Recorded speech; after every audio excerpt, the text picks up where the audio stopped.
Assalamualaikum warahmatullahi wabarakatuh. Waalaikumsalam. Jumpa lagi dengan Sobat Rakyat. Malam ini kita berada di KFC Rising Genteng. Seperti halnya kegiatan sebelumnya Sobat Rakyat, kita melakukan tax routing. Kali ini tamu istimewa kita datangkan karena menyangkut situasi dan kondisi terkini terkait perkembangan politik di Banyuwangi. Kita mendatangkan tamu istimewa. Sebelah kanan saya kenalkan Pak Ari. Ya, Assalamualaikum. Saya Ari Ruci dari Banyuwangi.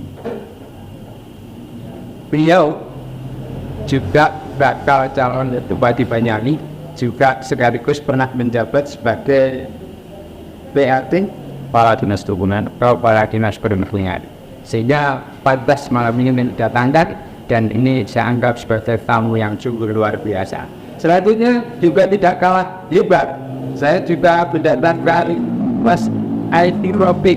Beliau adalah ketua himpunan pengusaha muda Banyuwangi dulu ya, wasaf, tapi pernah juga pernah sebagai ketua Lakpes dan NU. Ya. Sekali lagi beliau juga akademisi Institut Agama Islam. Inilah dua orang yang hari ini sungguh istimewa, tidak seperti kegiatan sebelumnya talkshow Sobat Rakyat. Kali ini kita akan membahas terkait dengan tema strategi penciptaan lapangan kerja baru di Kabupaten Banyuwangi. Mas Robert, Ya. saya ada Adam Toli, baik. Luar biasa. Kita dengan Cak Robik ini sudah sering komunikasi sehingga nyaman ya. Itu putri. Ini Profesor, Profesor saya. Tapi kita hari ini membahas soal tenaga kerja. Kita tahu problem ketenaga kerjaan atau pengangguran di negeri ini, kalau menurut saya sebuah peristiwa klasik yang tak pernah window usai. Ya. Sehingga mulai ke indikator pengangguran tingkat nasional, tingkat regional Jawa Timur mungkin, dan bahkan di kabupaten, problem itu selalu menjadi hantu untuk menyelesaikannya, karena memang ini bukan perkara mudah. Di Banyuwangi saja tingkat pengangguran kali ini walaupun itu angkanya masih kisaran di angka 43%, dan itu kalau diangkatakan lebih real lagi itu jumlahnya kira-kira 49.000. Wah, ini Hal yang sama gitu kan, benar ya. Lalu saya mau bertanya pada profesor saya yang betul ahli dalam hal ini, maka apa sih sebenarnya penyebab pengangguran yang begitu rumit dan terasa berat ini besar-besar. Bapak besar. Ya, terima kasih sebelumnya. Assalamualaikum warahmatullahi wabarakatuh. Waalaikumsalam. Beliau berdua ini sebetulnya sahabat-sahabat yang luar biasa, yang banyak menginspirasi diri saya, juga banyak memberikan motivasi dan lain sebagainya terutama pada diri saya dan juga pada masyarakat Banyuwangi. Mas Ali saya kenal cukup lama, Cak Soli juga cukup lama saya kenal. Cuma dengan tema ini kayaknya kalau di matchkan itu nggak match dengan kumpis saya sebagai pendidik agama Islam. Oh begitu ya. Tapi minimal saya untuk ngerti lah ya, untuk ngerti. Ini ada persoalan perspektif dan persepsi ya. Kenapa? Saya ngutip gini, di masyarakat kita yang diungkapkan dengan itu sebetulnya adalah persoalan sosial, juga boleh dibilang persoalan ekonomi.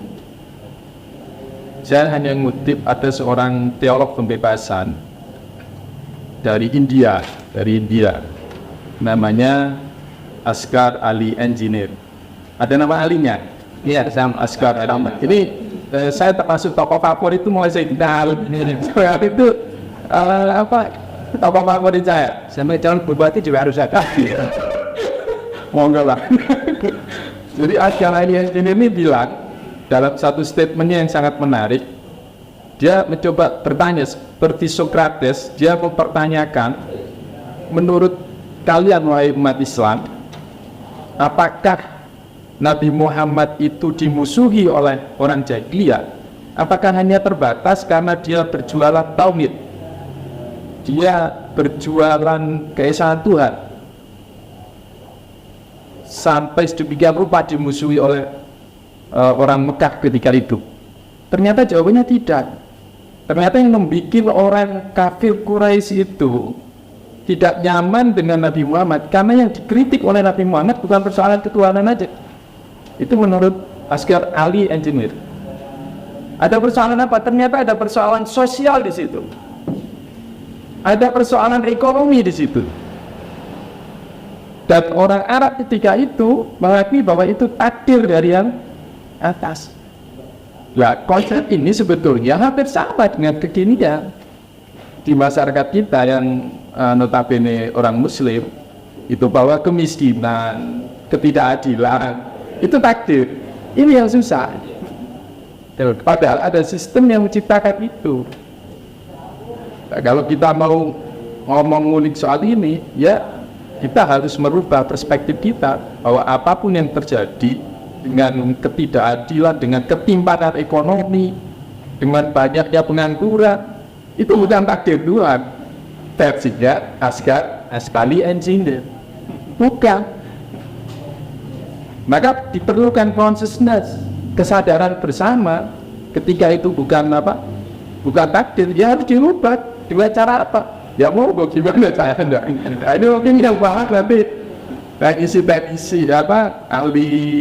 ahli seperti Mas Ali ini, yang hari ini mungkin beliau punya keinginan untuk membawa Banyuwangi lebih baik atau gimana. Silakan. Itu mungkin awalan dari saya. Terima kasih Profesor Said. Menarik, ini sudah mulai panas. Apa yang diawali oleh Profesor yang satu ini menjadi umum. Saya akan garis bawahi bahwasanya kemiskinan itu bukan senantiasa takdir. Begitu, benar ya? Ya. Oleh karenanya ini pasti harus diurai. Ada sistem yang akibatnya justru memiskinkan orang, dan anehnya saat dimiskinkan ini orang menganggapnya sebagai takdir. Nah, inilah yang kemudian masih luar pertama. Ini ada. Baik, ini sudah cukup jelas. Apa yang disampaikan oleh Mas Robert. Tapi sebelum berlanjut, kita break dulu. Kita lanjutkan nanti pada sesi berikutnya. Kita ibarat sebentar. Cukup sekian. Gitu.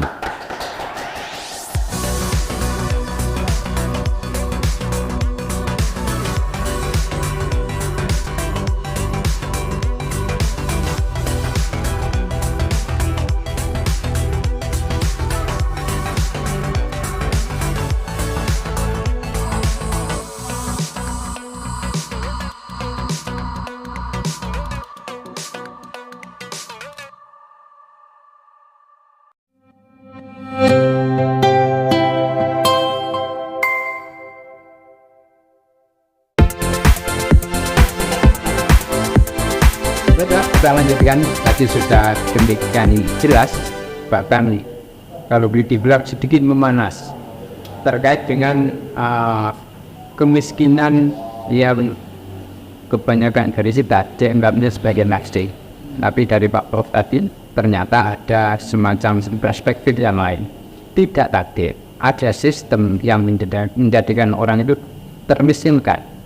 Dan anehnya justru orang yang menjadi korban kemiskinan sistematis itu mungkin korban politik, korban tindakan, justru alhamdulillah dianggapnya ini sebagai takdir. Benar. Saya juga perlu tanya sama adminnya, kenapa begitu dia ini? Tapi kalau saya, terima kasih. Assalamualaikum warahmatullahi wabarakatuh. Sama yang saya hormati Cak Todi, seperti saya dan Mas Taufik, teman diskusi kami dan teman sekolah rakyat. Bagi kami gini,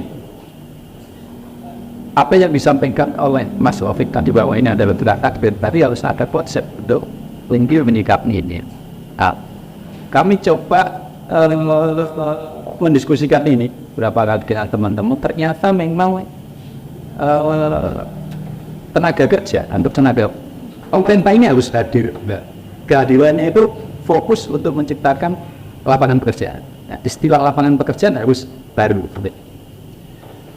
Menurut kami ada dua yang bisa dilakukan. Orang itu untuk berkaitan dengan penciptaan lapangan pekerjaan itu adalah berkaitan dengan urusan pendapatan pokok sama pendapatan tambah. Oh ya.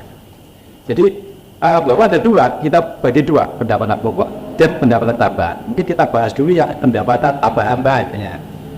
Saya pernah diskusi dengan ibu-ibu di daerah Singolaten berkaitan dengan kita waktu sosialisasi dulu. Ada pertanyaan itu sederhana.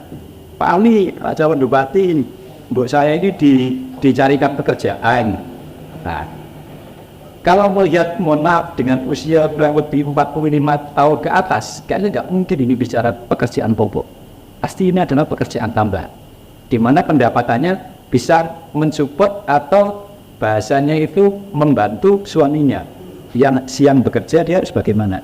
Nah, ini perlu ada konsep itu. Waktu itu ada saya tanya yang dimaksud ya pendapatan tambahan ibu. Iya Pak Ari, dia enggak nganggur kita ini. Nah kebetulan kita coba ada di kelompok-kelompok masyarakat yang dalam tanda kutip rumahnya itu padat. Nah, itu setelah ini sekitar jam 9, jam 10 itu pindah rumah, ketemu tetangganya, ketemu ini biasanya bahasa kita itu rasan-rasan, rasan-rasan. Lalu di desa itu tambahi petan gitu kan. Maksud saya gini, mungkin kalau rasan-rasan itu bagian dari budaya, ini biarkan terjadi karena ini bagian dari interaksi untuk mengkonsolidasi pengetahuan mereka sehingga harus rasan-rasan, biarkan ini terjadi. Tapi bagaimana rasa-rasa itu bisa produktif? Nah, maksud kami adalah bagaimana misalkan itu sambil rasa-rasa jahitin sopok, sambil yang dipakai Pak Taufik sama tak kebiran. Betul contoh, ada campur sosial itu gitu. Dua dari produk itu 20. Yang satu sih 20.000 itu disambi masak, disambi ini sama besar. Lah pada saat pendapatan 20.000 dalam satu hari itu bisa membantu suaminya, minimal bisa beli untuk ikan asin atau sayur lah, atau ini minimal di rumah tangga itu ada tambahan untuk urusan sehari-hari. Nah ini konsep-konsep ini yang perlu nanti itu dibikin. Kan gitu. Nah ini saya contoh di daerah Sauk, di rumah saya di Genteng itu termasuk ibu saya, emak saya itu juga tiap habis masa itu ya dicombok gitu. Karena di sana ada pengusahanya, ada 3 orang, kebetulan kakak beradik, namanya Mas Muslim, Mas Huda, sama Mas Ol. 3 orang ini pengusaha siapa? Nah daripada dia bikin pabrik dengan izin dengan ribet, akhirnya dia mempekerjakanlah warga di sekitar situ. Jadi hampir di situ semua kampung itu jadi dicombok. Kurang lebih konsep-konsep itu sehingga pada saat ini mau dikembangkan, maka pemerintah harus nyari orang-orang pengusaha seperti Mas Muslim, Mas Huda, sama Mas Ol itu. Nah, kamu nanti akan cariin orang-orang itu. Caranya sebenarnya mudah, karena kebetulan kita banyak di kawan di Bali, di Jakarta itu yang sebagai pengusaha, di mana dia berproduksi seperti pabrik, baik selendang, pantai dan lainnya. Itu kita coba diskusikan mereka untuk itu datang ke Banyuwangi untuk berfirman ini setahunnya tetap kembali. Misalkan itu nanti konsep. Tapi kurang lebih kehadiran pemerintahnya adalah bagaimana untuk mencari pengusaha-pengusaha dari Banyuwangi tadi itu bisa ke Banyuwangi untuk produksinya. Nah ini bentuk. Jadi UMKM-nya itu tidak perlu modal. UMKM-nya itu terbentuk dengan sendirinya. Nah, kurang lebih jadi besar kecilnya pendapatan dia tergantung berapa banyak sombong itu dibuat. Nah kurang lebih konsep-konsep yang utuh, dan ini bisa untuk selenggan, bisa untuk pertukar, bisa untuk ketahanan damai. Nanti kita konsolidasi dulu sehingga terciptalah lapangan-lapangan pekerjaan baru yang pendapatan tambahan. Nah, nah sekarang pada saat kita bicara adalah yang pendapatan pokok. Konsep pendapatan pokok itu adalah pendapatannya untuk kehidupan keluarga itu. Jadi satu dua. Makanya di pemerintah itu selalu menetapkan namanya adalah upah minimal kabupaten. Misalkan sekarang 2,6 juta atau 2,5 juta. maka pendapatan pokok yang dimaksud adalah 2,5 juta itu. Nah, ya kita bahas yang konsep untuk bagaimana menciptakan lapangan pekerjaan baru dengan pendapatan pokok. Ya, gitu. Nah, kami kebetulan ada 19 program sebagai program unggulan sebagai calon bupati ini. Kita rapatkan menjadi 12. Atau teman-teman tim itu sebisa mungkin dimampatkan itu menjadi 9. Nah, ini sedang kita kaji bagaimana itu bisa dimamatkan jadi 9 tapi semuanya nggak cover. Nah, dari sekian banyak 9 atau sebelumnya 19 ini ada konsep untuk penciptaan apa saja. Nah, kurang itu begitu. Kalau ini dipasang saja, takut. Contohnya begini. Kami ada program namanya adalah EPG gratis. EPG gratis. Gratis itu begini. Judulnya itu namanya TBD gratis untuk bangunan ukuran tertentu dalam tanda kutip itu adalah yang paling dibantu, dalam artian adalah otomatis adalah yang kurang mampu kan lebih gitu ya. Nah, sehingga dengan TBD gratis ini maka pemerintah mensosialisasikan setiap bangunan harus punya PBD gitu. Tapi pemerintahnya tidak melakukan apa-apa gitu, nunggu orang ngurus izin kayak Mas Rofi pernah minta ngurus izin. Ayo berakhir gitu kan. Tapi itu kita tidak mengkritisi itu, tapi bagaimana mempercepat itu. Kita korelasikan dengan itu bagaimana ada lapangan pekerjaan baru kan itu. Tidak hanya sekedar ngasih izin. Dengan cara begini. Banyak lulusan teknik arsitektur, teknik sipil, STM bangunan. Nah, itu di desa-desa, di India kerjanya menjadi ini apa mungkin nganggur dan lain. Itu rencananya akan kami kolek si kabupaten. Kita latih dia dalam standarisasi bangunan. Nah, mereka begitu lulus, begitu selesai pelatihan, maka dia dikasih sertifikat. Judulnya itu adalah sebagai konsultan penerbitan PBG. Nanti izinnya kita bikin konsep kita ada sistemnya. Tapi dengan begitu, akhirnya mereka ini harus bagaimana punya kualifikasi tentang sebagai konsultan PBG. Maksud kami jadi, setelah kita dikuat semuanya, kita latih semuanya, sebanyak misalkan 200 mobil, 300 mobil, 400 mobil, atau 100 mobil, semuanya kita latih, kita kasih sertifikat sampai 2006, maka dia menjadi konsultan. Kemudian kita kontrak mereka, kita ajak kerjasama untuk ngurusi rumah-rumah yang tidak ada bangunannya, kurang lebih gitu. Pemirsa, kita akhiri sampai di sini dulu, nanti kita lanjutkan pada sesi berikutnya. Cukup sekian.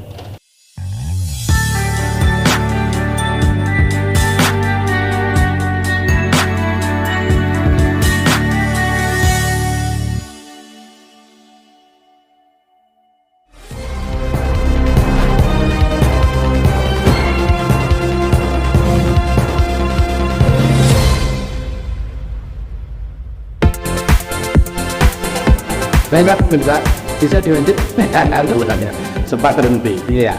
Sehingga begini, kalau mereka setelah kita latih, maka dia dapat sertifikasi, dapat kualifikasi sebagai konsultan. Dapat pengurus mengurusi PBG. Maka mereka kita ajak kerjasama. Tugasnya mereka adalah mencari handmark bangunan-bangunan dengan ukuran tertentu tadi yang belum punya PDG atau jam dulu yakti. Mereka akan mendatangi beberapa rumah kampung dan lainnya dengan ukuran tertentu tertentu tadi, kemudian dia akan mengukur, membangun, menggaulkan dan lainnya. Setelah selesai, maka ada sistem nanti untuk diupload dan lainnya, di mana izin untuk PDG itu, maka dia akan kontrak harga per PDG-nya itu 500 sih. Logikanya begini. Begitu mereka itu dalam sehari dapat 10 izin, 10 PBG, maka otomatis dia pendapatannya adalah 5 juta dalam sebulan. Nah, kami melogikakan begini, pada saat kita ini dapat pendapatan 5 juta dalam satu hari, maka nggak mungkin orang tersebut nggak punya anak buah. Nah, anak buah ini kalau satu, itu honornya kalau gajinya paling 3 juta, padahal ini sehari 5 juta. Berarti nggak mungkin lah karyawannya satu, pasti 5. Nah, minimal ada orang punya pendapatan dengan pekerjaan model baru tadi, itu nggak mungkin nggak bikin cover. Minimal ada penjaga, minimal ada kebersihan, sehingga ada lapangan pekerjaan baru yang saat itu kurang lebih di 6 orang.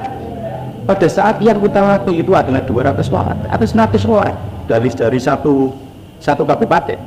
Maka kurang lebih ya ketemunya adalah 100 dikalikan 5 orang.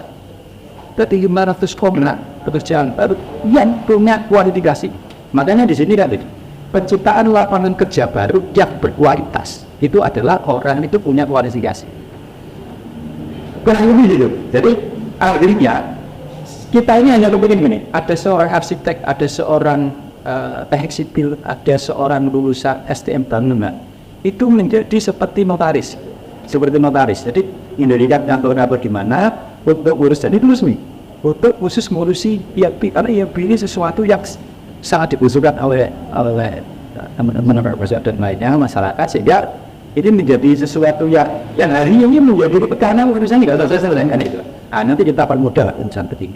Lah sehingga dari teman-teman yang punya kualifikasi di ini, pada saat saat ini kita kontrak 500 per gambar atau per izin, gitu Pak. Suatu saat rumah ini ya mungkin selesai semua, gitu ya.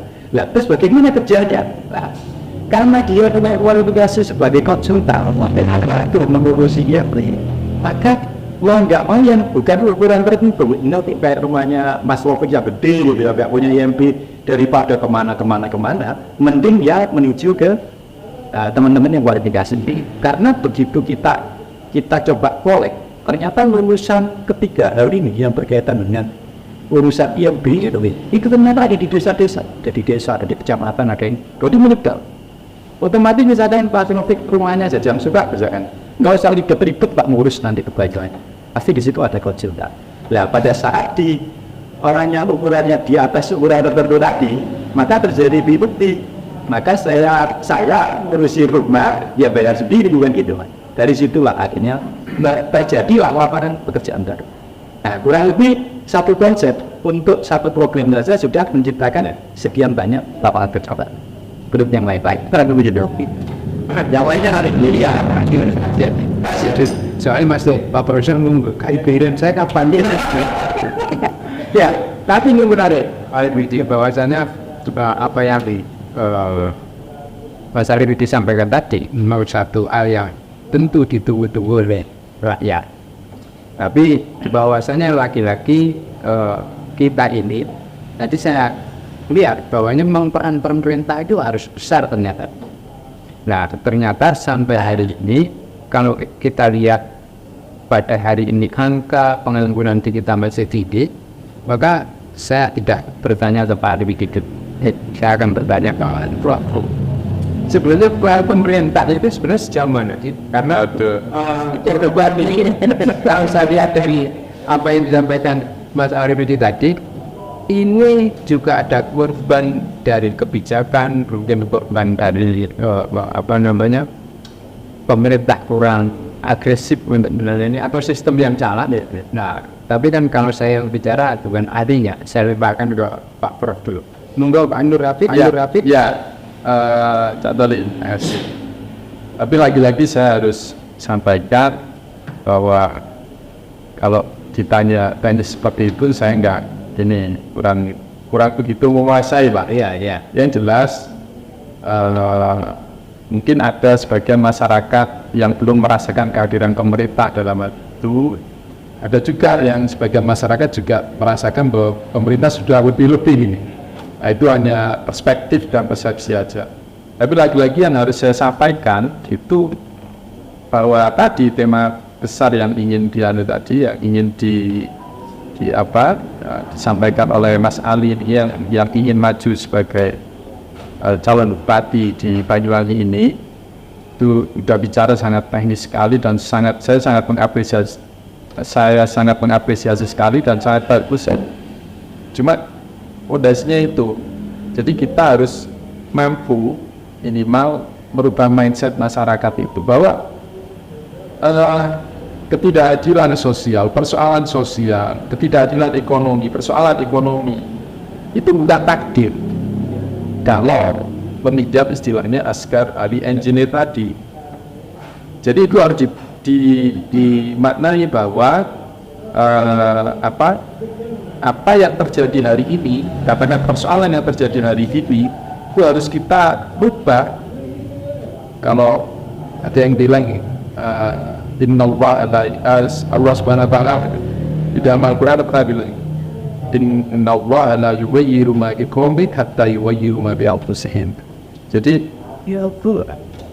Allah itu tidak akan merubah nasib suatu kaum kecuali kaum itu ya berubahnya.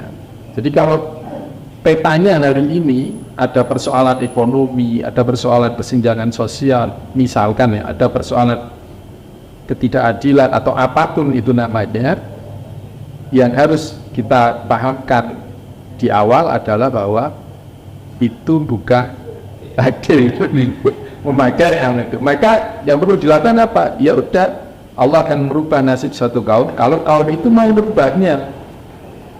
Kalau butuh perubahan enggak, misalkan di Banyuwangi, kalau mau dicatat gimana ini, butuh perubahan enggak? Saya ini dulu aja, kalau artinya kita harus pandai-pandai melihat gitu. Kalau ingin berubah lebih baik harus gimana, kalau mau dia baik juga mau gimana gitu ya. Jelas kita nggak mau kebijakannya kan di masyarakat.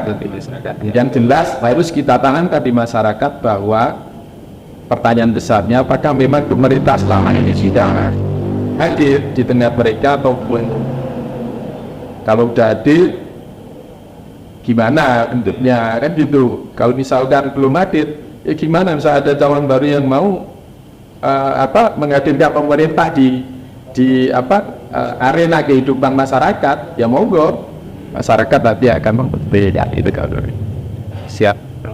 Tapi kurang sebelumnya sudah memuncul di dalam satu letupan ini dia benarkah seperti malaikat?